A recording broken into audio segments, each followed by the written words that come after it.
Good morning, student. This is class 8, history portion, chapter number 2, from trade to territories. In this chapter, in previous lecture, we will discuss about Marathas, Anglo-Marathas war, the Anglo-Maratha First War, the Second Anglo-Maratha War, the Third Anglo-Maratha War. Okay? Now, we'll start annexation of Sindh, page number 16. Annexation का मतलब होता है सब मर्ज कर लेना, annex कर लेना, capture कर लेना. हम ये कह सकते हैं हथियार लेना अपने टेरिटरीज में, या किसी चीज़ को एक चीज़ को किसी दूसरी चीज़ में मर्ज कर लेना. एनेक्सेशन के बहुत सारे मीन्स निकलते हैं. तो यहाँ एनेक्सेशन मतलब ब्रिटिशर्स ने धीरे धीरे अलग अलग टेरिटरीज को अपने अंडर कंट्रोल कर लिया, एनेक्स कर लिया, मिला लिया अपने टेरिटरीज में. अब इन्होंने सबसे पहले क्या किया, सिंध को ऑक्यूपाइड. सिंध देखा है ना आप लोगों ने, नॉर्थ की तरफ जाओ, पाकिस्तान अफगानिस्तान वाला एरिया सिंध ही कहलाता है. सिंध ऑक्यूपाइड ए स्ट्रैटेजिक पोजीशन. सिंध जो था एक स्ट्रैटेजी के थ्रू ब्रिटिशर्स ने कैप्चर किया था. It's lay on the route from British India to Afghanistan through the Bolan pass. ये जो सिंध था एक रास्ता था, जो एक रूट था जो ब्रिटिश इंडिया मतलब इंडिया पे अब ब्रिटिश है, तो ब्रिटिश इंडिया से अफगानिस्तान के जो आने का रास्ता था वो एक रूट था जिसको बोलन पास कहते थे. बोलन जगह का नाम है, एक पास का नाम है. पास मतलब देखो माउंटेन्स हैं, वहाँ पर हम क्या देखते हैं, बहुत बड़े बड़े माउंटेन्स हैं. तो माउंटेन्स हैं या चाहे घाट है, तो हम इतना बड़े माउंटेन को चढ़कर क्रॉस कर नहीं सकते.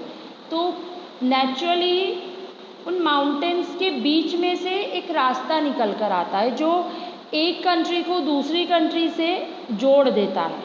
हमें इतना बड़ा माउंटेन क्रॉस करने की ज़रूरत नहीं पड़ती, नीचे से ही एक रास्ता निकल जाता है, पास, जिसे पासेस कहते हैं. तो एक पास था जिसका नाम है बोलन पास, जो इंडिया को अफगानिस्तान से जोड़ता था.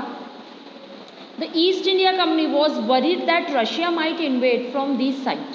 तो ब्रिटिश ईस्ट इंडिया कंपनी को ये फिक्र थी, ये टेंशन थी कि जो रशिया है वो इस रास्ते से अगर अंदर आ जाती है तो वो हम पर अटैक करेगी और इंडिया पर वो भी रूल करने की कोशिश करेगी, क्योंकि इन दैट टाइम पूरे वर्ल्ड में ये बात हो चुकी थी कि इंडिया में जो बहुत सारे रिसोर्सेज हैं और ब्रिटिश ईस्ट इंडिया कंपनी जो है वहाँ पर इस्टेब्लिश है.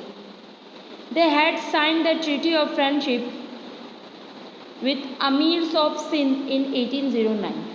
तो इन्होंने एक फ्रेंडशिप ट्रीटी साइन की, किसके साथ, सिंध के जो अमीर्स थे उन लोगों के साथ.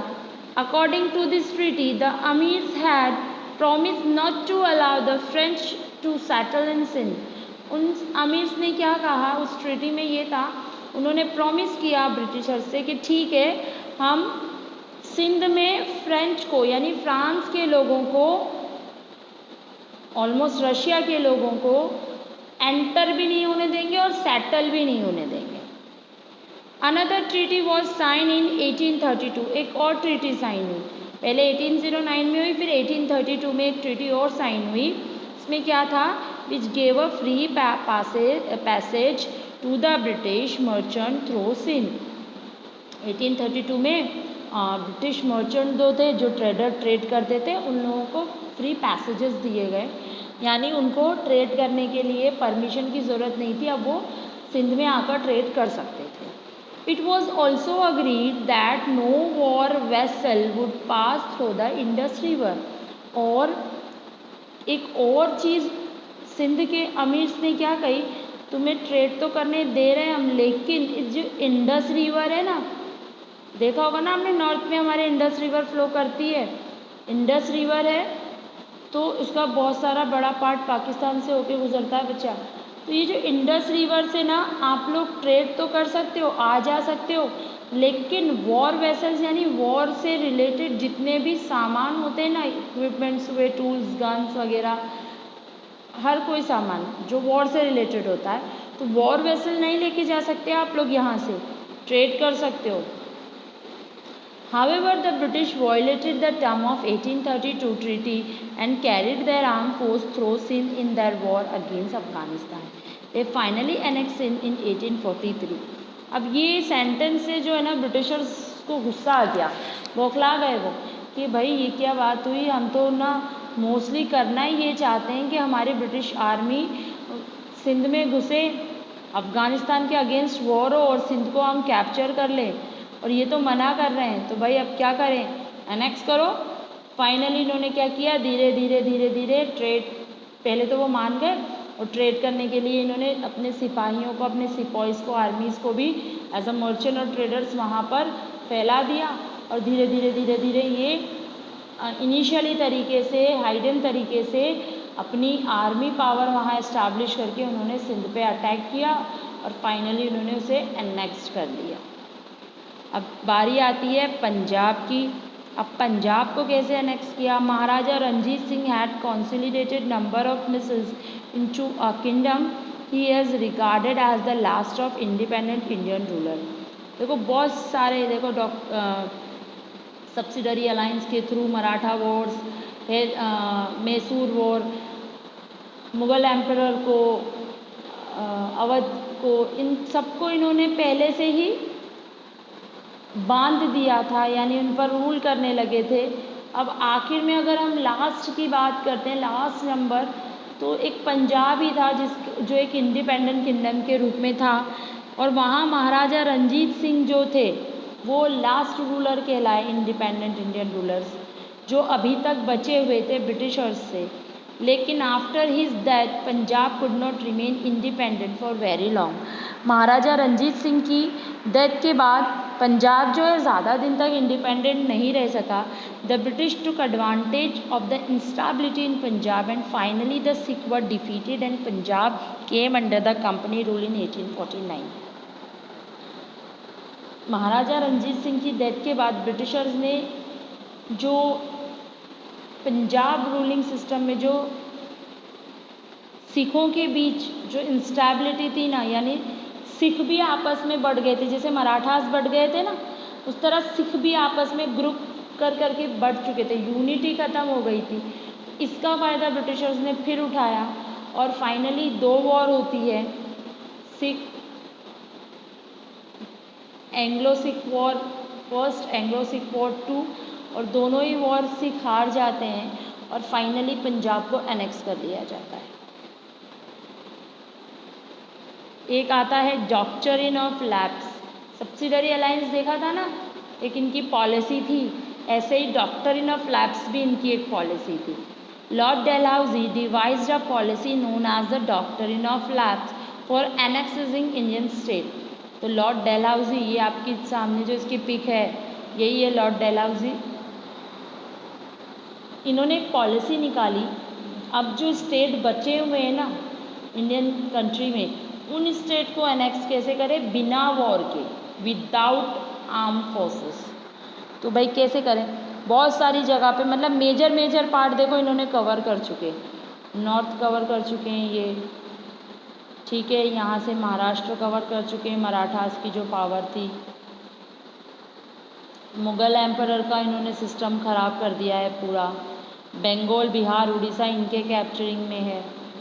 नीचे से हैदर अली का यानी साउथ पार्ट इन्होंने मोस्ट ऑफ पार्ट इन्होंने कैप्चर कर चुके थे। अब क्या देख रहे हैं, इनका एक नई पॉलिसी और आ गई।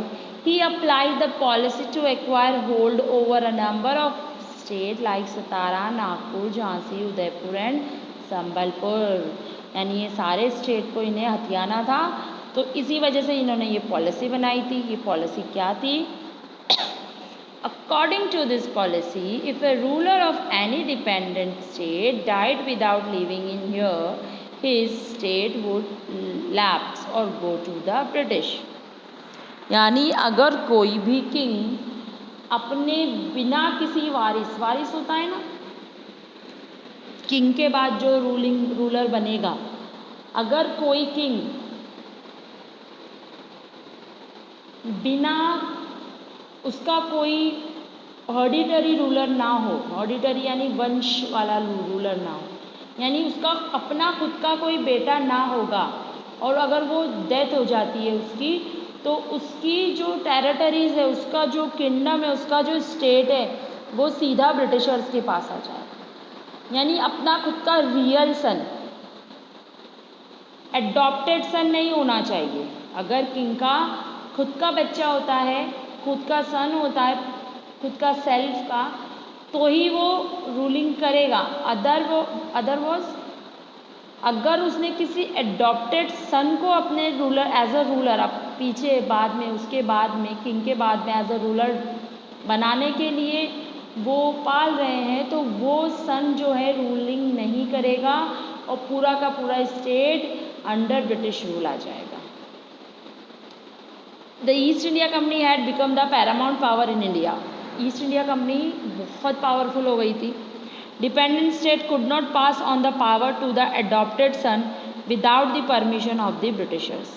तो इतनी पावरफुल हो गई थी कि कुछ स्टेट ने, जैसे झांसी हुई, नागपुर हुआ, सतारा हुआ, तो कुछ स्टेट ने ब्रिटिशर्स के अगेंस्ट वॉर भी की थी, वो सब डिफीट हो गए थे, और कुछ ने पहले ही एक्सेप्ट कर लिया था। तो इन लोगों के ऊपर, इन स्टेट के ऊपर इतना प्रेशर था ब्रिटिशर्स का कि अगर बिना परमिशन आप अपने एडॉप्टेड सन को रूलिंग पावर नहीं दे सकते। तो ये था doctrine of lapse. Annexation of Awadh. Awadh was annexed by Lord Dalhousie on the pretext that the Nawab was not able to rule it. Lord Dalhousie ने क्या किया, अवध को एनेक्स कर लिया। क्या कहा कि भाई यहाँ का जो रूलर है वो एबल ही नहीं है अवध को संभालने के, इससे अवध नहीं संभल रहा, इसलिए हमने इसको एनेक्स कर लिया properly. But this created unrest amongst the Indian soldier in the British army as most of them belonging to Awadh. This act made Lord Dalhousie very unpopular. इसकी वजह से जो वहाँ के इंडियन सोल्जर्स थे अवध के, उन्हें ये चीज़ बिल्कुल पसंद नहीं आई। उन्होंने इसके बहुत अगेंस्टशिप की, और इसी वजह से लॉर्ड डेलहाउसी जो थे लोगों को बिल्कुल पसंद नहीं आए थे। The company acquired control over large territories in India by 1857 on one pretext or the other. It exploited India economically as well as politically. They soon realized that to consolidate their hold over India, they had to strengthen their administrative structure.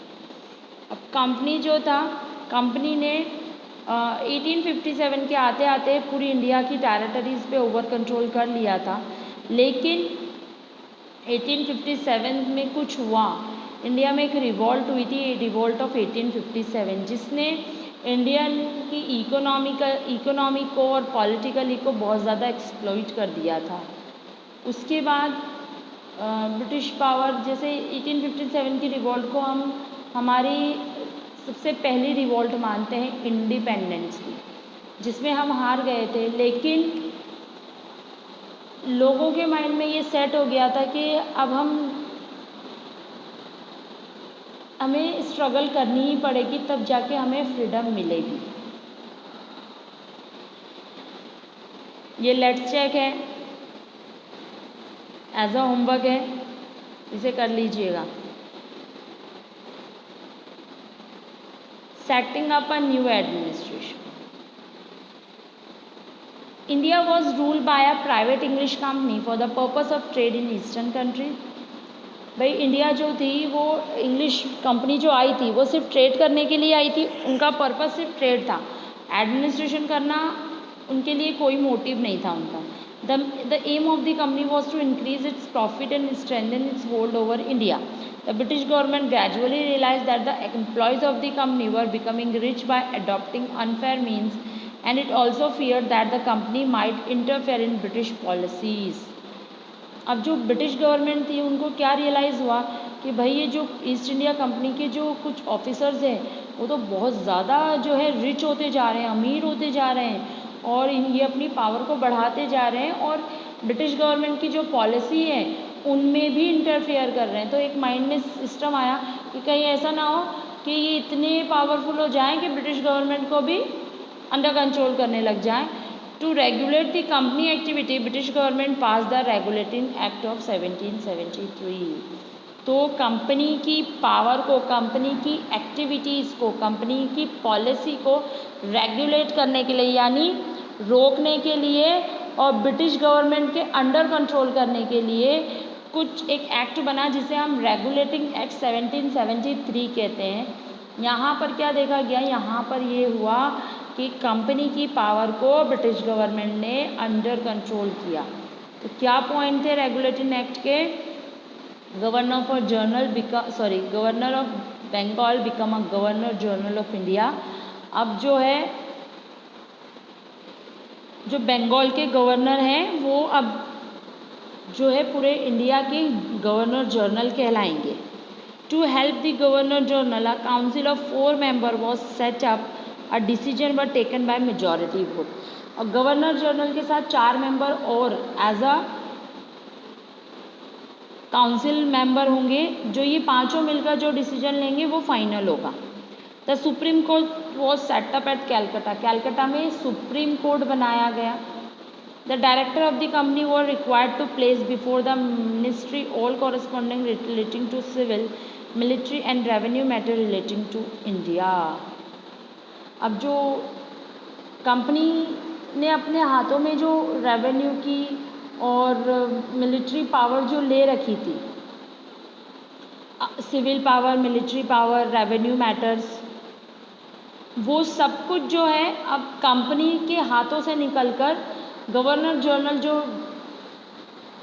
British government बनाएगी उनके हाथों में चला जाएगा और British east India work करेगी लेकिन under British government करेगी। The act however failed to regulate the company's power as the member of council frequently quarreled jurisdiction of Supreme Court was not clearly defined and government of Bombay and Madras were reluctant to accept the suzerainty of the Governor General of Bengal। क्या हुआ, ये जो regulating act था ये company की power को रोकने में असफल हो गया, कामयाब नहीं हुआ। कंपनी अपनी मनमानी करती रही, सुप्रीम कोर्ट के ऑर्डर फॉलो नहीं किए उसने, क्योंकि सुप्रीम कोर्ट के ऑर्डर क्लियर ही नहीं थे कि एक्चुअल में क्या करना है, एडमिनिस्ट्रेशन कैसे करना है। इसके साथ साथ बॉम्बे और मद्रास के जो गवर्नर थे उन्होंने बंगाल के गवर्नर जनरल को इंडिया का गवर्नर जनरल मानने से, उसकी पावर को मानने से ही रिफ्यूज़ कर दिया, एक्सेप्ट नहीं किया। अब क्या ब्रिटिश गवर्नमेंट चुप रहेगी? नहीं, एक और एक्ट निकाला उसने, पिट्स इंडिया एक्ट। ये Pitt's India act was pass to overcome the shortcoming of the regulating act. ये पिट्स इंडिया एक्ट क्या था? रेगुलेटिंग एक्ट के ऊपर ही रेगुलेटिंग एक्ट को पावर देने के लिए, क्योंकि नहीं मान रही थी ना ईस्ट इंडिया कंपनी, तो रेगुलेटिंग एक्ट को पावर देने के लिए पिट्स इंडिया एक्ट फॉर्म किया गया था। मेन प्रोविज़न क्या था इसका? For political purpose the company was placed under the British government. अब जितनी भी पॉलिटिकल पर्पस होगा वो कंपनी के हाथों से जाके सीधा ब्रिटिश गवर्नमेंट के पास जाएगा। The governor of Bombay and Madras were made fully subordinate to the governor general of Bengal. और ये ऑर्डर था, ये रिक्वेस्ट नहीं थी ब्रिटिश गवर्नमेंट की, ब्रिटिश गवर्नमेंट ने ये ऑर्डर दिया था कि पॉलिटिकल पावर ब्रिटिश गवर्नमेंट के हाथ में रहेगी। मद्रास और बॉम्बे के गवर्नर जनरल सीधा सीधा बंगाल के गवर्नर जनरल को सपोर्ट करेंगे, उसकी बात मानेंगे। The governor general was given the power to overrule the advice of the council. Governor general के पास ये पावर दे दी गई कि वो काउंसिल के साथ मिलकर जो भी फैसला करेगा वो फाइनल होगा। The company retained it's monopoly over the Indian trade. और कंपनी से ये कहा गया कि ये जितनी भी इंडियन ट्रेड पे तुमने मोनोपोली कर रखी है ना, ये जो स्ट्रैटेजी कर रखी है, उन सबको वापस लो। और कुल मिला के पिट्स एक्ट और रेगुलेटिंग एक्ट का मतलब ये था कि ईस्ट इंडिया कंपनी के हाथों से सारी पावर छीन के British east India company British government के हाथों में आ जाए। Over a period of time a number of acts were passed. Finally, the company was deprived of its commercial privilege by the Charter Act of 1833.